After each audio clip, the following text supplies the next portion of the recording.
Assalamualaikum warahmatullahi wabarakatuh. Hari ini kita masih ramai tentang Bapak Panji Gumilang ya. Pendapat saya begini, jangan Bapak Panji Gumilangnya yang dibungkam, tetapi pemikiran Bapak Panji Gumilang lah yang harus dibungkam. Jangan Bapak Panji Gumilang yang dipenjarakan, tetapi pemikiran Bapak Panji Gumilang lah yang harus dipenjarakan. Saya kira itu. Dan kita jangan kemudian menganggap Bapak Panji Gumilang ini sebagai musuh ya. Ketika memposisikan beliau sebagai musuh, maka tidak ada ruang untuk berdialog. Nah, ketika sudah tidak ada ruang dialog, maka pemikiran-pemikiran Bapak Panji Gumilang ini tidak akan bisa dihentikan karena dia juga punya pengikut begitu. Sehingga bisa saja pemikiran beliau akan terus hidup dilanjutkan oleh pengikut-pengikutnya. Oleh sebab itu bagi saya harus ada ruang diskusi yang bisa mematahkan pemikiran-pemikiran daripada Bapak Panji Gumilang yang menurut saya sangat-sangat salah memang. Jadi hari ini kita jangan membubarkan Az-Zaitun, membungkam Pak Panji Gumilang, memenjarakan Pak Panji Gumilang, itu kan hanyalah sementara. Tetapi itu tidak akan menghentikan pemikiran-pemikiran beliau. Bisa saja pemikiran-pemikiran beliau terus hidup. Oleh sebab itu, maka yang harus kita bubarkan itu, yang harus kita penjarakan adalah pemikiran Bapak Panji Gumilang yang salah. Ada beberapa yang memang saya soroti gitu ya. Dan saya ambil contoh satu. Bapak Panji Gumilang kan menganggap Al-Quran itu dari wawancaranya ya, yang saya pahami adalah perkataan Nabi Muhammad gitu ya, yang mencoba menerjemahkan wahyu gitu ya. Sebetulnya pemikiran-pemikiran ini telah ada sebelumnya dari orang-orang yang tidak memahami keindahan dan sastra daripada Al-Quran. Ya maklum, mereka kan tidak paham balaghah, tidak paham mantik gitu ya. Dan mereka membuat hujah mengambil salah satu ayat di Al-Quran itu, innahu laqaulu rasulin karim. Nah itu menurut mereka diartikan itu adalah Al-Quran itu perkataan Nabi Muhammad.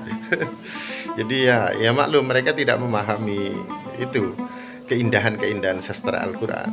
Jadi mereka salah paham. Dan bisa saja Bapak Panji Gumilang berpaham dari itu gitu ya. Nah ini harus dipatahkan. Dan kalau saya lihat Bapak Panji Gumilang ini ya lebih condong ke arah filsafat gitu ya. Jadi pemikiran-pemikiran beliau harus dipatahkan gitu ya.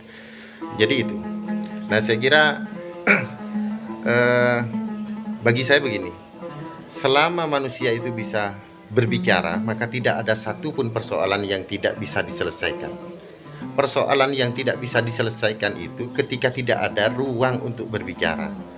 Nah, apa itu? Ketika kita bermusuhan, sehingga tidak ada ruang dialog. Dan ketika bermusuhan, maka pemikiran-pemikiran lawan kita ini akan terus hidup gitu.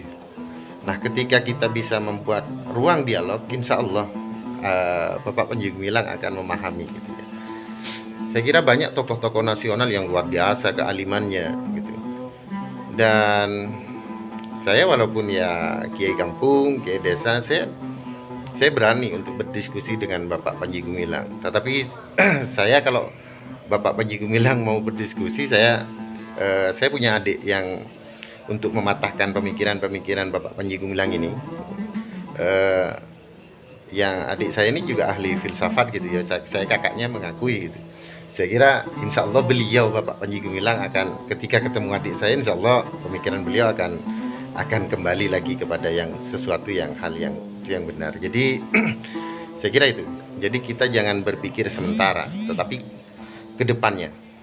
Kalau hanya memenjarakan Pak Panji Gumilang, membubarkan Zaitun, itu kan suatu hal yang mudah dan tidak menjamin bahwa pemikiran Bapak Panji Gumilang berhenti.